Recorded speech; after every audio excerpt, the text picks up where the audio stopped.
ایران کے ساتھ ابتدائی 2 روز میں اسرائیل کو $1.5 ارب کا نقصان ہوا۔ اسرائیلی میڈیا کے مطابق 2024 میں غزہ کے ساتھ جنگی لاگت $67 ارب سے زائد تھی۔ ایران کے ساتھ جنگ طویل ہونے سے آئندہ 7 ہفتوں میں $70 ارب خرچ ہو سکتے ہیں۔ 2023 میں اسرائیل کا دفاعی بجٹ $17 ارب تھا۔ 2024 میں دفاعی بجٹ $28 ارب پر پہنچ گیا۔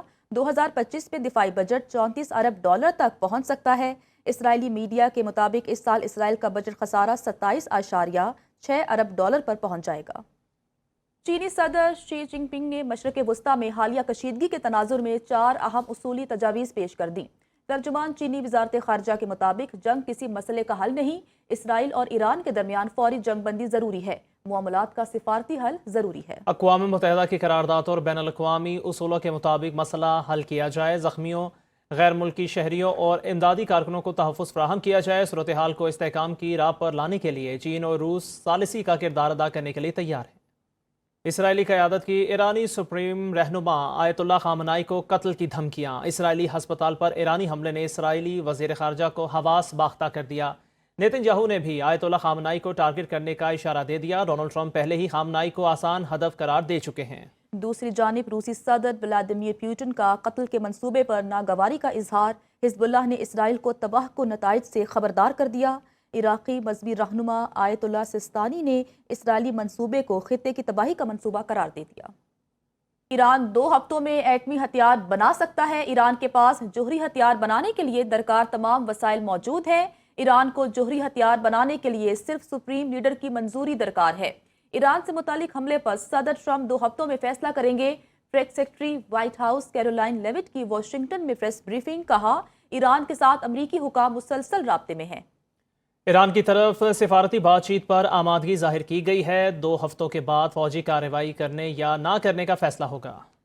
ٹرمپ نے امریکہ کا ایران پر حملہ بنکر بسٹر بم کی کارکردگی سے مشروط کر دیا۔ برطانوی جریدے دی گارجین کا انکشاف جریدے کے مطابق امریکی صدر ڈونلڈ ٹرمپ نے دفاعی حکام سے کہا ہے کہ اگر بنکر بسٹر بم ایران کی فرد جوہری تنصیبات کو تباہ کر سکتا ہے تو امریکہ ایران پر حملہ کرے گا۔ میڈیا رپورٹس کے مطابق 30,000 پاؤنڈ وزنی بم زیر زمین ایرانی جوہری تنصیبات کو تباہ کرنے کی صلاحیت رکھتا ہے۔ لیکن ڈونلڈ ٹرمپ کو بم کی صلاحیتوں کے حوالے سے تحفظات ہیں۔ اسرائیلی وزیراعظم نیتن یاہو نے دھمکی دی ہے کہ ایران کے نیوکلیئر مراکز پر حملے کے لیے امریکہ کے گرین سگنل کا انتظار نہیں کیا جائے گا۔ ایران کی تمام ایٹمی تنصیبات پر حملہ کریں گے۔ ایران میں رجیم چینج ہمارا مقصد نہیں۔ اسرائیلی حملوں سے اگر ایران میں حکومت تبدیل ہو جاتی ہے تو وہ الگ بات ہے۔ یہ بھی ہو سکتا ہے ایرانی عوام خود ہی حکومت کی تبدیلی کی وجہ ہو۔ اسرائیل ایران کشیدگی میں کمی کمیشن جنیوا میں آج اہم بیٹھک ہوگی۔ برطانیہ، فرانس اور جرمنی کے وزرائے خارجہ ایرانی ہم منصب سے ملاقات کریں گے۔ یہ ملاقات 3 یورپی ممالک کی درخواست پر امریکہ کے تعاون سے ہوگی۔ ملاقات کا پہلا مرحلہ یورپی یونین کی اعلیٰ سفارتی نمائندہ کاجا کالاس کے ساتھ جرمنی کے مستقل مشن میں ہوگا۔ ایکس پر اپنے پیغام میں ایرانی وزیر خارجہ عباس عراقچی نے کہا اسرائیلی شہری انخلا کی وارننگ کو سنجیدگی سے لیں۔ ایران اپنے دفاع میں اسرائیل کے اہم ٹھکانوں کو نشانہ بناتا رہے گا۔ اگلے 2 ہفتوں میں ایران اسرائیل تناؤ میں کمی آ سکتی ہے۔ برطانوی وزیر خارجہ ڈیوڈ لیمی کا امریکی وزیر خارجہ مارکو روبیو سے ملاقات کے بعد اہم بیان، کہا مشرق وسطی میں کشیدگی میں کمی سے متعلق امریکی وزیر خارجہ سے گفتگو کی۔ اب وقت آ گیا ہے کہ مشرق وسطی میں سنگین حالات کو روکا جائے۔ ملاقات میں امریکہ میں برطانوی سفیر پیٹر مینڈلسن اور مشرق وسطی کے لیے امریکی مشیر اسٹیو وٹکوف بھی موجود تھے۔ ایران طے کرے گا کہ جنگ کیسے ختم کی جائے۔ سابق ایرانی وزیر خارجہ جواد ظریف کا سوشل میڈیا پر پیغام، کہا حملہ آور کوئی بھی ہو ایرانی قوم اسے ناک آؤٹ کر دے گی۔ نسل کش بزدل کو علم ہی نہیں کہ اس نے کس چیز کا آغاز کیا ہے۔ ایران نے 3 صدیوں میں کسی ملک پر حملہ نہیں کیا۔ ایران نے ہمیشہ ابھرنے کی ناقابل یقین قوت کا اظہار کیا ہے۔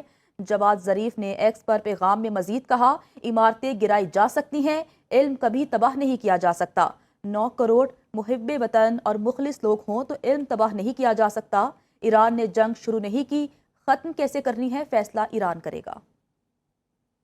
امریکہ کی جنگ میں ممکنہ شمولیت پر عالمی جنگ کے خطرات منڈلانے لگے۔ مشرق وسطی میں 19 سے زائد مقامات پر امریکہ کے فوجی اڈے ہیں۔ امریکی فوجی اڈوں پر تقریباً 40 سے 50 ہزار فوجی اہلکار تعینات ہیں۔ مستقل فوجی اڈے عراق، اردن، کویت، قطر، بحرین، مصر، سعودی عرب اور امارات میں ہیں۔ ترکیہ، شام، لبنان، جبوتی، عمان، مصر میں عارضی فوجی اڈے ہیں۔ یہ اڈے جنگی طیارے، میزائل، دفاعی نظام، ڈرونز اور انٹیلیجنس مراکز سے لیس ہیں۔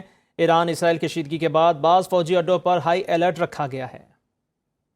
ایران کے ساتھ ابتدائی 2 روز میں اسرائیل کو $1.5 ارب کا نقصان ہوا۔ اسرائیلی میڈیا کے مطابق 2024 میں غزہ کے ساتھ جنگی لاگت $67 ارب سے زائد تھی۔ ایران کے ساتھ جنگ طویل ہونے سے آئندہ 7 ہفتوں میں $70 ارب خرچ ہو سکتے ہیں۔ 2023 میں اسرائیل کا دفاعی بجٹ $17 ارب تھا۔ 2024 میں دفاعی بجٹ $28 ارب پر پہنچ گیا۔ 2025 میں دفاعی بجٹ $34 ارب تک پہنچ سکتا ہے۔ اسرائیلی میڈیا کے مطابق اس سال اسرائیل کا بجٹ خسارہ $27.6 ارب پر پہنچ جائے گا۔